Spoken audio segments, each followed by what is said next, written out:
Bueno, los exámenes preoperatorios o prequirúrgicos, vamos a determinar y vamos a tener en cuenta eh, la historia clínica, el examen físico, los exámenes de laboratorio, la medicación preoperatoria y lo importante es el consentimiento informado, ¿no?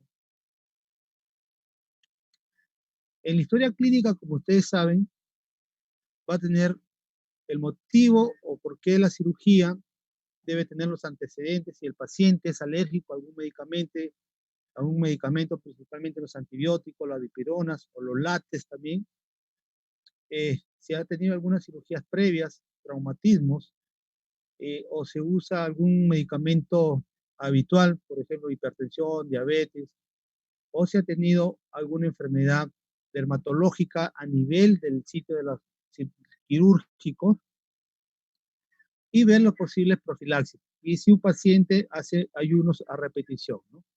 Todos estos datos ustedes ya conocen lo que tienen que evaluar en la historia clínica, eh, el grado de control preexistente, el aparato cardiovascular, el aparato respiratorio, eh, si tienen algún problema de coagulopatías, si son personales o algún familiar, si ha tenido anemias, y la posibilidad, si son personas mujeres en edad fértil, de descartar un embarazo, y el uso de drogas, alcohol o algunas drogas alucinantes, ¿no? En el examen físico, ustedes saben que tienen que consignar talla, peso, los signos vitales, los problemas cardiorrespiratorios.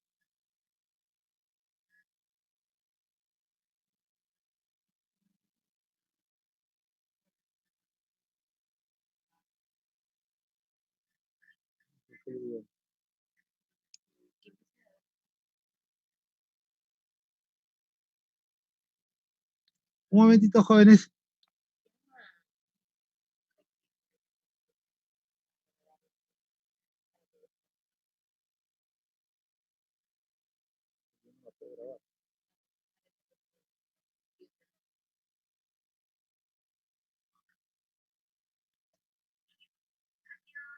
Aló, doctor. Doctor, usted está grabando la clase, ¿no? Ah, ya, no, pero usted puede poner la grabación porque no puede.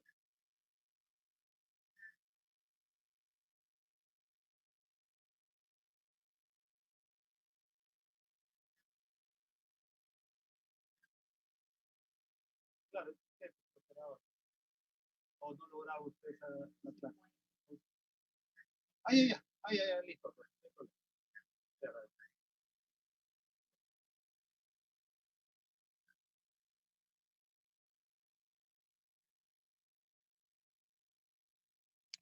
Bueno, continuamos, ¿no? En las vías aéreas hay que siempre determinar si un paciente no tiene prótesis dentales, ¿no? Y en los obesos siempre hay que tener un parámetro que es el medir el diámetro cervical.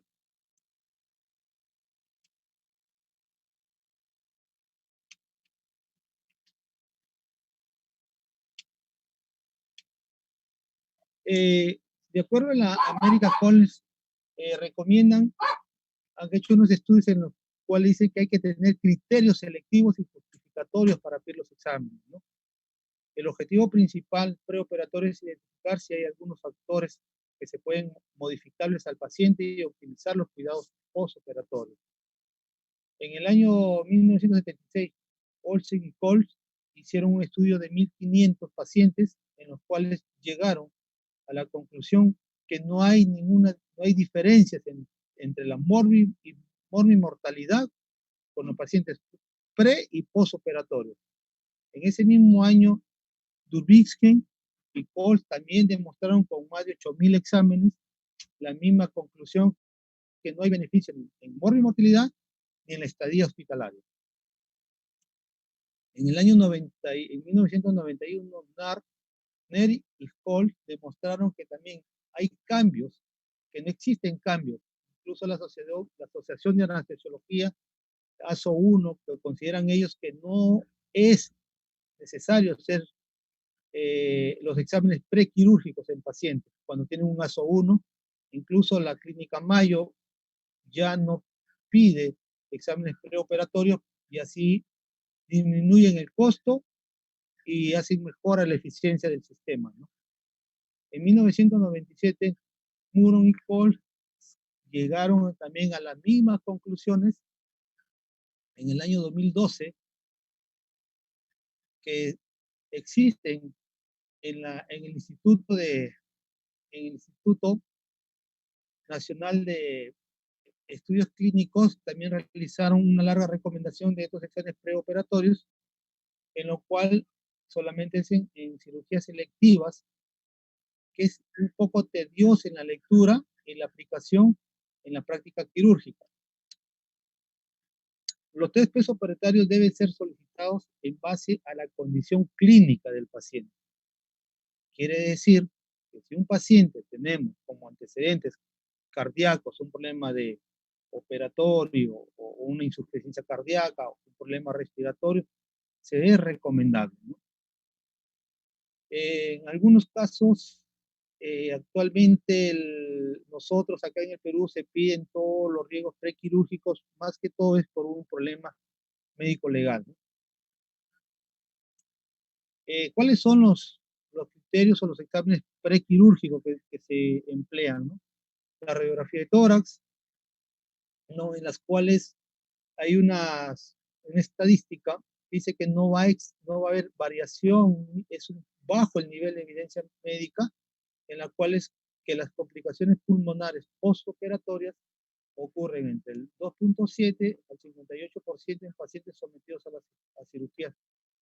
Sin embargo, no hay estudios que demuestren esta asociación significativa entre radiografía de tórax y, y las complicaciones postoperatorias clásicas, ¿no?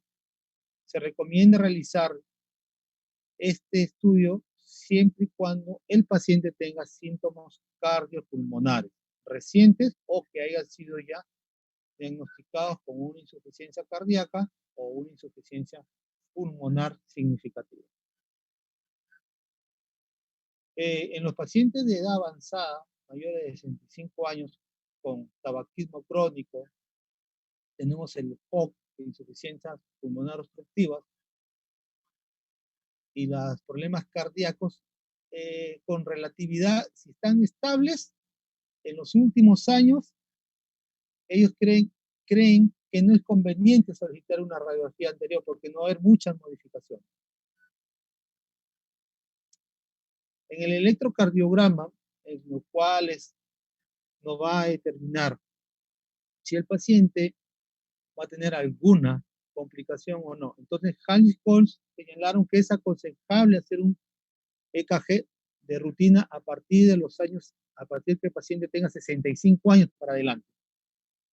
Porque estos pacientes de 4-1 hace infartos asintomáticos. Un electrocardiograma alterado va a modificar la clasificación ASO de un paciente quirúrgico, por lo que nos permite tener un examen basal. Stokes y Collins en el 2013 concluyeron que los pacientes con un EKG de rutinario solo hay un cambio de conducta preoperatorio en menos de 1% de los pacientes. ¿En dónde se recomiendan hacer un electrocardiograma en pacientes prequirúrgicos? En signos cardiovasculares o con problemas pulmonares sometidos a cirugía de alto riesgo,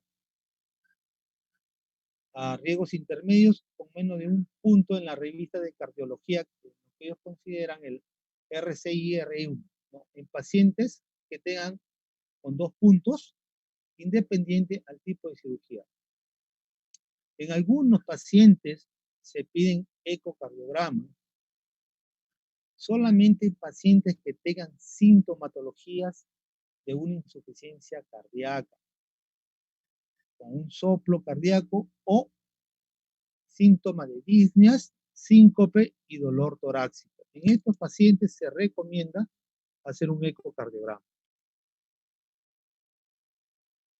Por ejemplo, aquí tenemos los criterios que dicen alto riesgo en cirugía mayor de 5%, en cuáles son en cirugías en ancianos, problemas aórticos, cirugías vasculares periféricas, en cirugía con cambios de volumen o sangre importante, ¿no? El riesgo de 1 a 5% tenemos los problemas carotídeos, la cirugía de cabeza y cuello, las torácicas o intraperitoneales, ortopedia y cirugía prostática. Y menos de 1% en riesgo son los procedimientos endoscópicos, cirugías superficiales, cataratas y cirugías mamarias. En la revista de los índices de la revista cardiológica cardíaca, dice cirugía de alto riesgo, cuáles son los criterios que tengan historia de cardiopatía isquémicas, insuficiencia cardíaca, de accidentes cerebrovasculares, isquémicos o transitorios, piso de insulina preoperatoria y una creatinina mayor de 2 milidecilitros. La clasificación ASO, en ASO 1, son pacientes que no tienen ninguna alteración orgánica, fisiológica, bioquímica o psiquiátrica, quienes son pacientes asintomáticos sin ningún compromiso. En el ASO 2 pueden haber algunas modificaciones, unas leves sintomatologías que pueden ser la hipertensión, diabetes o una obesidad mórbida. ASO 1 y ASO permiten hacer cirugías selectivas sin ningún problema. ASO 3, aquí hay problemas patológicos, ¿no? Tenemos anginas, infartos a miocardios en los últimos meses, o diabetes con secuelas, por ejemplo, una neuropatía o problemas vasculares. Ya en ASO 4, sistemas sistémicos que son independientes a la cirugía. Pueden haber una insuficiencia cardíaca descompensada o una insuficiencia respiratoria. ASO 5, ya los pacientes que están prácticamente moribundos con una tasa baja de sobrevivencia, con una embolia pulmonar masiva, etc. Estos pacientes son que necesitan una cirugía de emergencia. Para ver el otro examen que se solicita son el hemograma y el hematocrito, los cuales nos van a indicar si van a haber pacientes con anemia, procesos, también se pide el perfil de coagulación para ver si hay problemas trombóticos. Como dicen también estos exámenes, el riesgo que van a modificar las alteraciones de 1.5, de 0.1 al 1.5, que pueden a producir un cambio en la conducta pre o intraoperatoria, ¿no? Con esto podemos determinar si en un paciente en cirugía puede tener con esto nos vale a nosotros para tener un hematocrito basal para tener una cirugía, por ejemplo, ¿no? A veces se hacen cirugías en traumatología de una limpieza quirúrgica por una fractura expuesta o una lesión vascular, tenemos un basal para determinar si el paciente con cuánto entra a sala de operaciones y con cuántos pasa a la sala de recuperación. El paciente va a necesitar o no en recuperación hacer las transfusiones sanguíneas. Plaquetas, como ya sabemos, también si hay algún problema de plaquetopenia, problema de coagulación, que puede haber un riesgo de un sangrado, por ejemplo, con los PTTI, las púrpuras, que no son como digo, muy frecuentes en cirugía, pero a veces puede haber pacientes que tengan problemas, ¿no? Y por lo general se nos pide un recuento de protrombina y un tiempo de tromboplastina, ¿no?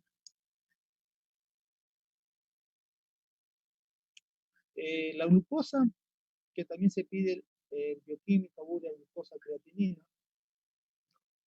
Esto nos va a permitir que glicemias mayores de 180 pueden aumentar la mortalidad en el periodo preoperatorio y postoperatorio.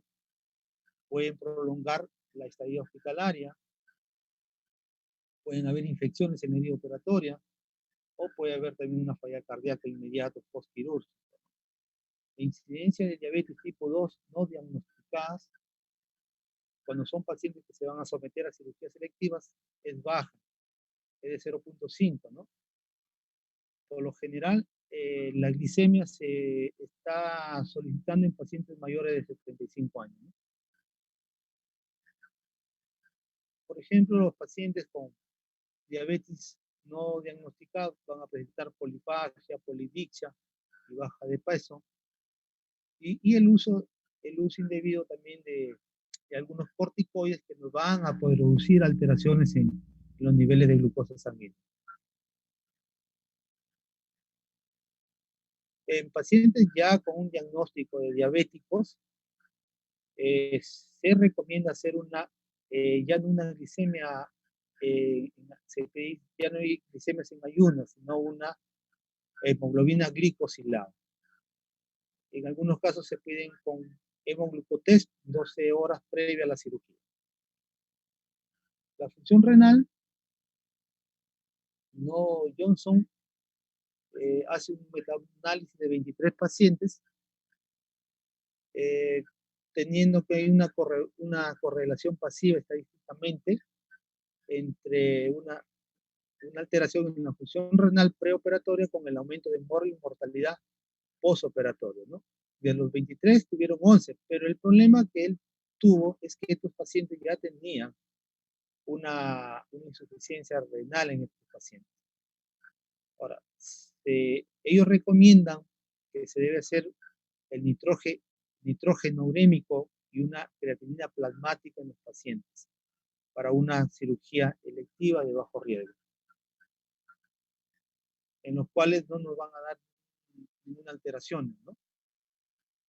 En estos pacientes no hubieron,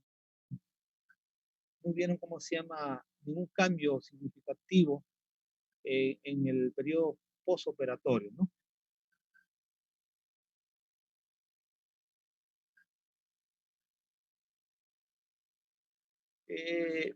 A raíz de estos estudios que se le estaba haciendo, se está pidiendo la función renal. Hay que tener en cuenta la historia clínica y el examen físico, ¿no? Se debe pedir siempre solamente en pacientes mayores de 65 años, porque ellos presentan ya algunas alteraciones sistémicas que pueden afectar la función renal, o presentar algunos síntomas como edema periférico, oliguria, policuria o una hematuria. En mujeres fértiles se debe de pedir un test de embarazo. En orina, que el 99.8% nos da un aproximado del 50%. Este test es para evitar que algunos pacientes ven una cirugía y dicen, a pesar que están con su menstruación, dicen que han tenido su regla en menos de 15 días, pero hay pacientes que pueden estar gestando, y esto sí nos puede dar alguna alteración por el tipo de anestesia que se da al producto, al feto, ¿no? Siempre se recomienda en personas femeninas en edad fértil su test de embarazo. Hay unos estudios que dicen que pacientes han dado positivo del 0.3 al 2% de los pacientes fértiles que están sometidos a cirugía. De uno a 2 pacientes por 100 no salen positivos en edad fértil. En orina, tenemos que sacar, si es una orina simple, si hay alteraciones para ver si no hay una infección urinaria. Si sale positivo el seguimiento, se le pide un urocultivo. Y se le da a estos pacientes, previo a la cirugía, unos 3 días endovenoso para poder operar, ¿no? Si no, no se puede operar. Por ejemplo, acá tenemos un cuadrito en los cuales nos recomiendan en qué pacientes podemos hacer los exámenes, ¿no? Por ejemplo, en menos de 40, en hombres no se debe de pedir exámenes prequirúrgicos, pero en las mujeres solamente se pide un test de embarazo. De 40 a 50 se pide un electrocardiograma y un test de embarazo con mujeres. De 50 a 60 solamente el EKG De 65 a 74 solamente se pide su hematocrito, EKG, su boom de creatinina. En mayores ya se debe pedir todos los exámenes. Esto es de acuerdo a la especificación de la Asociación de Anestesiología y que dicen que no hay ningún cambio significativo, que no hay justificación de pedir exámenes preoperatorios en pacientes menores de 40 años. Como digo acá, hay una conclusión que se dice, ¿no? Ojo que también hay que pedir HIV, BDRL, que se pide acá para evitar si no hay pacientes que pueden estar con alguna enfermedad venérea o el SIDA. También se solicita hepatitis B y hepatitis C. Sabemos que en el Perú somos un país endémico de hepatitis y siempre tenemos que tener bastante cuidado, ¿no? Como les repito, las indicaciones preoperatorias deben basarse en las informaciones obtenidas siempre en historia clínica, examen físico y el tipo de procedimiento que deben tener. Acá en el Perú se piden todos los exámenes prequirúrgicos, más que todo por los problemas médico-legales. En el consentimiento informado, que tenemos que ser detallados al paciente el tipo de cirugía que se le va a realizar y qué efectos secundarios o consecuencias se le puede producir. Por ejemplo, le ponemos un caso de un paciente con una prótesis de cadera, se le dice qué tipo de cirugía se le va a hacer, cómo se le indica al paciente cómo se le va a hacer, qué material se le va a poner y cuáles son los efectos secundarios, que lo más común es una luxación de la prótesis. Hay que indicarle al paciente, hay que decirle cómo debe estar en casa, que no se debe de sentar, que no debe de cruzar la pierna. Todos esos detalles se debe poner en consentimiento informado. En algunos casos también se le puede poner, se le debe decir a los familiares o pacientes senil, que puede ocurrir un paro cardiorrespiratorio dentro de la sala de operaciones, que el paciente puede fallecer, ¿no?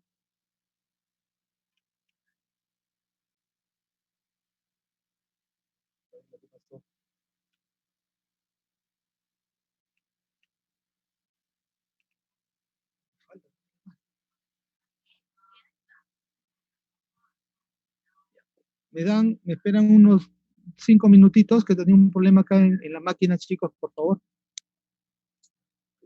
Sí, Doc, no se preocupe.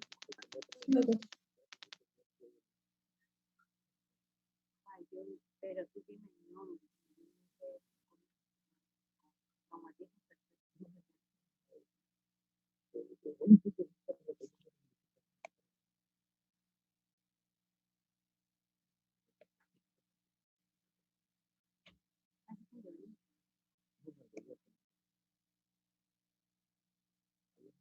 Esa es la ahorita, no hay más. No la has borrado.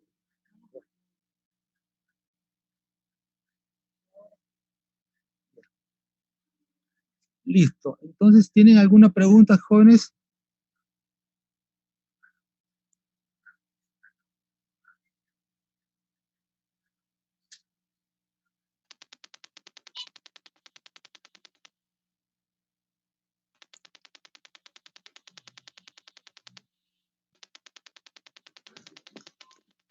No, doctor, creo que todo está claro. Más bien una consulta. El material de la clase, estas diapositivas,